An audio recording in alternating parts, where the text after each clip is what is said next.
اگر امام کے پیچھے سورہ فاتحہ پڑھی جائے تو نماز ہو جائے گی. ویسے تو آپ کا بیان سنا تھا, ہمارے نزدیک نماز نہیں ہوگی, کیونکہ امام کے پیچھے قرات کرنے سے قرآن نے منع کیا. اذا قرئ القرآن فاستمعوا له وانصتوا, جب قرآن کی تلاوت کی جائے تو خاموشی سے سنو اور خاموش رہو, غور سے سنو اور خاموش رہو. یہ آیت خطبے کے بارے میں بھی ہے, نماز کے بارے میں. جہاں بھی قرآن سنانے کے لیے پڑھا جائے گا, ایک تو ہوتا ہے نا کوئی اپنی تلاوت کر رہا ہے تو وہ تو اپنی کر رہا ہے, وہ اپنی کر رہا ہے, آپ کوئی بھی کام کر سکتے ہیں. کہ باقاعدہ قرآن کی محفل ہو, چاہے جمعے کے خطبے میں ہو چاہے نماز میں ہو, یہ بہت واضح آیت ہے. دوسری حدیث آتی ہے کہ صحیح مسلم کی حدیث ہے, انما جعل الامام لیتم به اذا کبر فکبروا واذا قرأ فانصتوا واذا قال ولا الضالین قولوا آمین.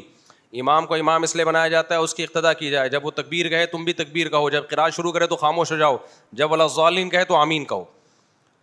تو ان احادیث کے پیش نظر ہمارا موقف یہی ہے کہ امام کے پیچھے تلاوت جائز نہیں ہے. باقی اجتہادی اختلاف ہے اس میں ائمہ کرام کا, جو ائمہ اس کو لازم سمجھتے ہیں جیسے امام شافعی, تو پھر وہی بات آ جاتی ہے, یا تو آپ دلائل کی دنیا میں جاؤ یا تقلید کا راستہ اختیار کرو. تو تقلید ہے تو پھر ایک کی تقلید ہے, یہ نہیں کہ کبھی حنفی بن رہے ہو کبھی شافعی بن رہے ہو. سمجھتے ہو کہ نہیں سمجھتے ہو؟